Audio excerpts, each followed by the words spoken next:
See how they all got a little more upright there? So if you're anything like me, you procrastinated all summer to get your tomatoes staked up, and now you're dealing with tomatoes that are just slumped over, touching the ground, and really need to be tended to. These ones are doing really well and just needed a little extra support.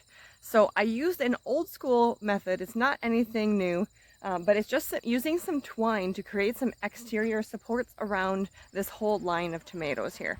So I'm going to show you how I did that in case you need an idea for what to do with your tomatoes that just need a little extra support here at the end of the summer. These are a Roma tomato, and I have yet to tie them up for the year. I usually like to have my tomatoes, like the support system, in place before they get to the point of needing the support. This year I did not do that, and I'm just way behind on that. So some of the tomatoes that I have growing right now are not going to be tied up at all. I'm just going to kind of let them sprawl wherever they want to go. I'm going to try to use the trellis as much as I can for the ones over there. Those are the San Marzano. And then the ones on the ground, like the cherry ones that are just kind of running wild, I'm just going to let them do that. And then the little ones over in this other small box, they aren't really doing much this year, so they're not going to really produce, I don't think.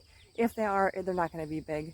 I'm probably just going to leave that box alone. So these ones in particular are the only ones that I feel like I want to string up a little bit. These are the Romas. I'm just going to use the old school string method. Now, I don't have tomato twine right now, but I did find this in my husband's garage. And so, well, in our garage, I guess it's not just his garage, but it's with all his stuff. So I found this twine. I don't know, the size of that twine, I don't know, but it's sturdy enough to hold up a tomato plant. I don't want it to cut into the tomato plant, but you got a kitty?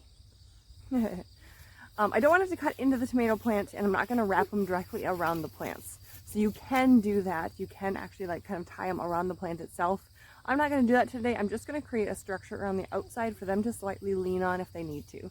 And how I do that is I put these posts on the end, and I'm going to take this string and run it from post to post underneath the tomatoes, and I'll kind of go around until they're a little more upright.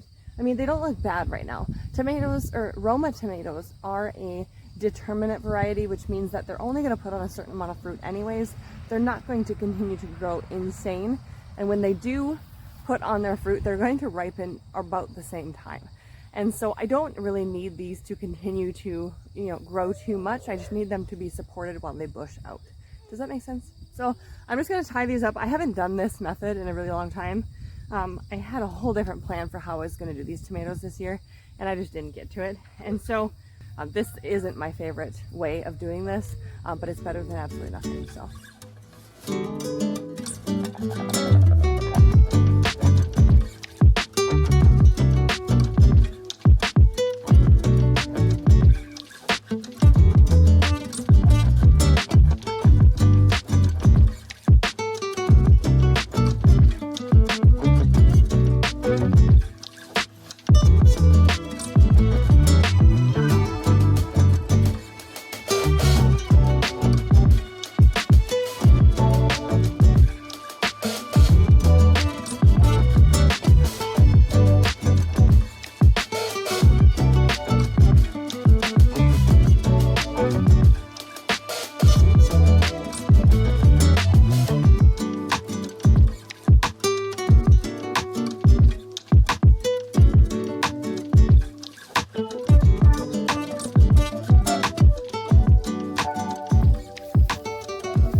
This is why a fanny pack is so incredibly helpful.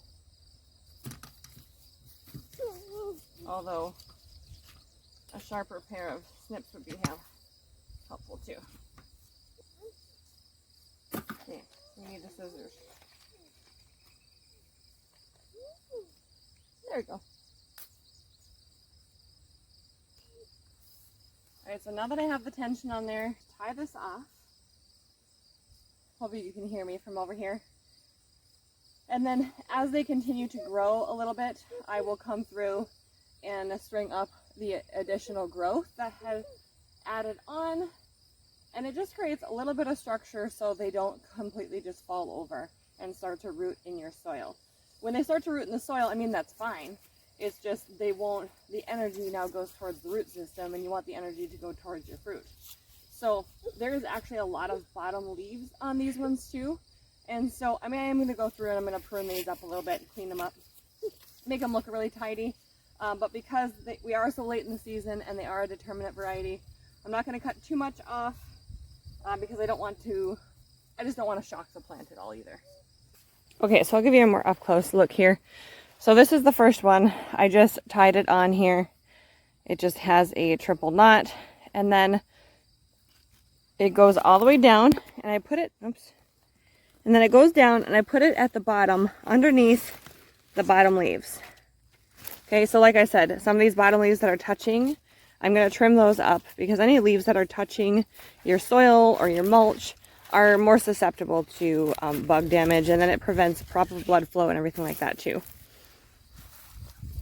So you want to go through and you trim off whatever you want to trim off. Looks like there's a little baby coming out the side there, but it just trails along the bottom and then it wraps around. I just wrapped it around, and there's a decent amount of tension on these. You want them to create support, so you are wanting to pull them snug, but not so tight that they're going to snap. And then just when you go through, just make sure that your plant is sitting, you know, on top of it where it needs to. That can go down, that can go up and over. Does that make sense? So this is a way, you don't need the scissors, thank you. So this is a way to tie up your tomatoes, especially if you're just wanting them to have a little bit of support. You need some water. Well, Mama's water's inside. We'll go in there in just a minute. Okay, so now I went through and I took out the bottom of most of the leaves, which a lot of them were already taken off. You can see here, those are old cuts. But there's some new cuts. I wanted to clean it up, so now there's really nice airflow under there. And we got some little aromas in here happening. You see the little guy? Little aromas.